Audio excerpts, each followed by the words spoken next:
ശക്തയാം പരമേശ്വരി എൻ്റെ സങ്കടങ്ങളകറ്റണം, ശത്രുവംശമറുത്തടിയനു ചിത്തശുദ്ധി വരുത്തണം. തൃക്കടൽക്കു ജഗത്തയിട്ടു കരത്തിൽ വട്ടകവാളുമായി, നിധിയോടു കൊടുങ്ങല്ലൂർ വാഴും ഈശ്വരി പാഹിമാം. കുട്ടിക്കാലത്തെ എൻ്റെ അമ്മ ചൊല്ലിക്കേട്ടലാണ് കൊടുങ്ങല്ലൂർ ഭഗവതിയെക്കുറിച്ചുള്ള ഒരു കീർത്തനമോ അല്ലെങ്കിൽ ശ്ലോകമോ മറ്റോ ആണ് എന്ന് തോന്നുന്നു. അപ്പോൾ ഇത് കുട്ടിക്കാലത്ത് നമ്മുടെയൊക്കെ കുടുംബങ്ങളിൽ മുതിർന്ന ആളുകൾ, പ്രത്യേകിച്ച് സ്ത്രീകൾ, ചൊല്ലിക്കേട്ടലാണ്. കൊടുങ്ങല്ലൂർ ഭഗവതി വളരെ ശക്തിയുള്ള ഒരു മൂർത്തിയാണ് എന്നാണ് പറയുന്നത്. മധ്യകേരളത്തിൽ, പ്രത്യേകിച്ച് പഴയ കൊച്ചി സംസ്ഥാനത്ത് വളരെ പ്രധാനപ്പെട്ട ഒരു ക്ഷേത്രമാണ്, അല്ലെങ്കിൽ കാവാണ് കൊടുങ്ങല്ലൂർ ഭഗവതി ക്ഷേത്രം. അവിടുത്തെ താലപ്പൊലിയും ഭരണിയും പ്രസിദ്ധമാണ്. ഭരണിക്കാണ് ലോകപ്രസിദ്ധിയെങ്കിലും കൊടുങ്ങല്ലൂർ താലപ്പൊലിയാണ് നാട്ടുകാർക്ക് പ്രിയപ്പെട്ട ഒരു ഉത്സവം. ഈ താലപ്പൊലി നടക്കുന്നത് മകരമാസം 1-ാം തീയതിയാണ്. അതാണ് ഒരു പ്രത്യേകത. അതുകൊണ്ട് കൊടുങ്ങല്ലൂർക്കാർ മകരവിളക്കിന് പോയില്ല എന്നുകൊണ്ട് ഒരു നാട്ടു നടപ്പ്. കൊടുങ്ങല്ലൂർ ഭരണിയെക്കുറിച്ച് ഞാൻ കൂടുതൽ പറയേണ്ട ആവശ്യമില്ല. കൊടുങ്ങല്ലൂർ ഭരണിക്ക് വരുന്നതും തലവെട്ടി പൊളിക്കുന്നതും മഞ്ഞൾപ്പൊടി വാരി വിതറുന്നതും തെറിപ്പാട്ട് പാടുന്നതും ഒന്നും കൊടുങ്ങല്ലൂർക്കാരല്ല. അവർക്ക് കാഴ്ചക്കാരുടെ റോളേ ഉള്ളൂ. ഇത് മുഴുവനും കോഴിക്കോട് ജില്ലയിൽ നിന്നും പാലക്കാട് ജില്ലയിൽ നിന്നൊക്കെ വരുന്ന അതിഭയങ്കരന്മാരായ വിശ്വാസികളാണ്. അവർ പാടുന്ന പാട്ടുകളെ കേട്ടാലല്ലോ ചെവി പൊട്ടിപ്പോവും. അത്ര ഭീകരമായ തെറിയാണ്. എറണാകുളം ലോ കോളേജിൽ ഞാൻ പഠിക്കുന്ന കാലത്ത് പോലും ഇത്ര വലിയ തെറി കേട്ടില്ല. അതിഭയങ്കരമായ തെറിയാണ്. പണ്ട് കൊല്ലം ജില്ലയിൽ നിന്നും ആലപ്പുഴയിൽ നിന്നും തെക്കൻ ഭാഗത്തു നിന്നൊക്കെ ധാരാളം ഭക്തന്മാർ പോയിരുന്നു എന്നാണ് കേൾവി. സി കേശവൻ്റെ ആത്മകഥയിൽ അദ്ദേഹം അച്ഛൻ്റെ കൂടെ കൊടുങ്ങല്ലൂർ ഭരണിക്ക് പോയ കഥ വിവരിക്കുന്നുണ്ട്.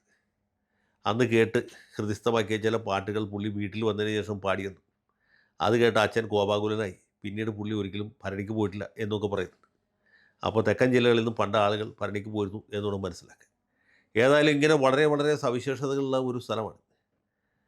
ഞാൻ കോളേജ് വിദ്യാർത്ഥിയായിരുന്ന കാലത്തും പിന്നെ വക്കീൽ പണി തുടങ്ങിയ കാലത്തുമൊക്കെ സ്ഥിരമായിട്ട് പോയിരുന്ന ഒരു സ്ഥലമാണ് കൊടുങ്ങല്ലൂർ ക്ഷേത്രം. കാരണം വളരെ മനോഹരമായൊരു സ്ഥലമാണ്. നിരവധി പേരാലിലുള്ള വലിയ ഒരു കോമ്പൗണ്ടാണ്. ആളുകൾ വഴി നടക്കുന്നതും അതിൻ്റെ വളപ്പിൽ കൂടിയാണ്. മുസ്ലിം കുട്ടികളടക്കം തട്ടവിട്ട കുട്ടികളൊക്കെ അമ്പലത്തിൻ്റെ വളപ്പിൽ കൂടി വഴി നടക്കുന്നത് നമ്മൾ കണ്ടു. മാത്രമല്ല, ഈ കൊടുങ്ങല്ലൂർ ക്ഷേത്രത്തിൻ്റെ പടിഞ്ഞാറ് നടയിലാണ് CPIയുടെ ഓഫീസ്. ഞാൻ സഖാവ് KP രാജേന്ദ്രൻ്റെ തെരഞ്ഞെടുപ്പ് കേസ് നടത്തുന്ന കാലത്ത് സ്ഥിരമായിട്ട് ഈ കൊടുങ്ങല്ലൂർ ക്ഷേത്രത്തിൽ പോയി അതിൻ്റെ അപ്പുറത്ത് പാർട്ടി ഓഫീസിൽ പോയിരുന്നത് സാക്ഷികളായിട്ട് വരുന്ന ആളുകളെ കുറിച്ചുള്ള ഡീറ്റെയിൽസ് കളക്ട് ചെയ്യുകയൊക്കെ ചേർന്ന് ഇപ്പോഴും ഓർക്കും. അന്ന് അജയ് ഘോഷ് എന്ന പേരുള്ള ആളായിരുന്നു, ഒരു സഖാവായിരുന്നു. പാർട്ടി മണ്ഡലം സെക്രട്ടറിയായിട്ട് പ്രവർത്തിച്ചത്. അതൊക്കെ ഇപ്പോഴും കൃത്യമായിട്ട് ഓർക്കും. അതുപോട്ടെ, ഒരുപാട് കാലമായി കൊടുങ്ങല്ലൂർക്ക് പോയിട്ടും കൊടുങ്ങല്ലൂർ ക്ഷേത്രത്തിൽ പോയിട്ടും.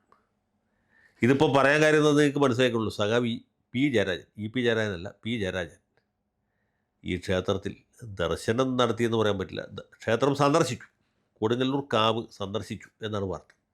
അദ്ദേഹം ഷർട്ട് ഊരുകയോ അകത്ത് കയറി തൊഴുകയൊന്നും ചെയ്തില്ല. പുള്ളി കൊടുങ്ങല്ലൂർ ക്ഷേത്രത്തിൻ്റെ പൗരാണിക മഹത്വം പറഞ്ഞു കേട്ട അറിവുള്ള ആളാണ്. അപ്പോൾ കൊടുങ്ങല്ലൂർ വഴി കൊച്ചിക്ക് എന്തോ കേസിന് പോകുന്ന സമയത്ത് സഖാവ് ഈ ക്ഷേത്രത്തിൻ്റെ പടിക്കൽ കൂടിയാണ് കടന്നുപോയത്. സത്യത്തിൽ അവിടെ ജയരാജന് ചെറിയൊരു അബദ്ധം പറ്റി. കാരണം എന്താ വെച്ചാൽ, ഞാൻ തന്നെ ആ വഴിക്ക് പോകാതെ എന്ന് വെച്ചാൽ കൊടുങ്ങല്ലൂർ ബൈപ്പാസ് വന്നുകൊണ്ടാണ്. വടക്കുനിന്നോ തെക്കുനിന്നോ വരുന്ന ആളുകൾക്ക് കൊടുങ്ങല്ലൂർ ടൗണിൽ പോകേണ്ട ആവശ്യമില്ല, ബൈപ്പാസ് വഴി നേരെ പോകാം. പക്ഷേ ജയരാജൻ സഖാവ് ഈ ബൈപ്പാസിൽ വിശ്വസിക്കുന്നില്ല. പുള്ളി കൊടുങ്ങല്ലൂർ ടൗണിൽ വന്നു, ക്ഷേത്ര നടക്കിലെത്തി. അപ്പോഴും ദാ കാണുന്നു കൊടുങ്ങല്ലൂർ ക്ഷേത്രം. പൗരാണിക പ്രസിദ്ധമായ സ്ഥലമാണ്, ഒന്ന് കണ്ടുകളയാം എന്ന് വിചാരിച്ചു. പുള്ളി ലോകനാർഗാവൊക്കെ കണ്ടല്ലോ, എന്നാൽ കണ്ടുകളയാം എന്ന് വിചാരിച്ചു. മാത്രമല്ല, ഇത് ദ്രാവിഡ ക്ഷേത്രമാണ്, കീഴാളൻ ക്ഷേത്രമാണ്.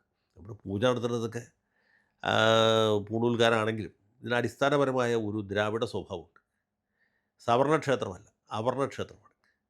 ഈ കാവ് തീണ്ടുക എന്നുള്ള ഐഡിയ തന്നെ അതിൽ നിന്നാണ് ഉണ്ടായിട്ടുള്ളത്. മാത്രമല്ല, ഉഗ്രമൂർത്തിയാണ് ഭദ്രകാളി. അങ്ങനെ തൃക്കഴൽക്ക് ജഗത്തിയിട്ട് കരത്തിൽ വട്ടകവാളുമായി എന്ന് പറഞ്ഞാൽ വട്ടക പിടിച്ച കാളിയാണ്. അപ്പോൾ കാളി ദേവിയെ, അവിടെ ഒരു സിനിമാ തിയേറ്ററിൻ്റെ പേര് കാളീശ്വരി എന്നാണ്. ഇപ്പോഴും ആ തിയേറ്റർ ഉണ്ടെന്ന് എനിക്കറിയില്ല. അപ്പോൾ കാളിയെ ദർശിക്കാൻ വേണ്ടി ഇദ്ദേഹം വന്നു. പുള്ളി ദ്രാവിഡ പഴമയിൽ വിശ്വസിക്കുന്ന ആളാണ്. മാത്രമല്ല, കോഴിക്കല്ല് മൂടുക, അതുപോലെ വസൂരിമാല, ഇങ്ങനെയൊക്കെയുള്ള ഉപദേവതകളുണ്ട്. അതിശക്തരായിട്ടുള്ള ഉപദേവതകളുടെ സ്ഥലമാണ്. പിന്നെ ജയരാജനെ അറിയാമെന്ന് എനിക്കറിയില്ല, ക്ഷേത്രപാലൻ എന്ന് പറഞ്ഞൊരു വിദ്വാനുണ്ട്. ഈ ക്ഷേത്രപാലൻ എങ്ങനെയാണെന്ന് വെച്ചാൽ, അദ്ദേഹം ഇങ്ങനെ ഈ അദ്ദേഹത്തിൻ്റെ വിഗ്രഹം ഇങ്ങനെ വളർന്നുകൊണ്ടിരിക്കുകയെന്ന് പറഞ്ഞു. വളർന്ന് ഇതിൻ്റെ മേൽക്കൂരയിൽ മുട്ടി നിൽക്കുക. മേൽക്കൂര പൊളിച്ച് പോകാതിരിക്കാൻ വേണ്ടിയിട്ട് എല്ലാ ദിവസവും ശാന്തിക്കാരന് ചന്ദനം മുട്ടിക്കൊണ്ട് ഇങ്ങനെ ഒഴിയും. അതുകൊണ്ടാണ് പിന്നെ മേൽക്കൂര തകർന്നു പോകുന്നത്. അപ്പോൾ ഇതിനൊക്കെ വലിയ പ്രസക്തിയുണ്ട് മാർക്സിസ്റ്റ് പാർട്ടി രാഷ്ട്രീയത്തിൽ. ഒന്നാമത് കരത്തിൽ വട്ടക വാൾ പിടിച്ച ഭദ്രകാളിയാണ്, രക്തദാഹിയാണ്, ദാരികൻ്റെ കഴുത്തറുത്ത കാളീശ്വരി. പി ജയരാജന് ദർശനം നടത്താൻ ഇതിനേക്കാൾ പറ്റിയ സ്ഥലം വരെ ഉണ്ടോ?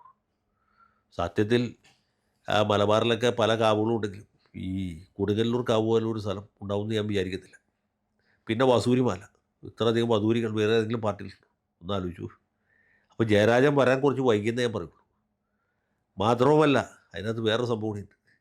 അത് ജയരാജൻ അകത്ത് ഇറങ്ങി മനസ്സിലായി.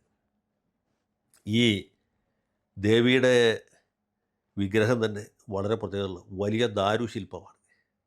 അതാണ് ശരിക്കുള്ള പ്രതിഷ്ഠ എന്ന് വിചാരിച്ച് ഞാനൊക്കെ പണ്ട് കാലത്ത് അവിടെയാണ് തൊഴുതിരുന്നത്.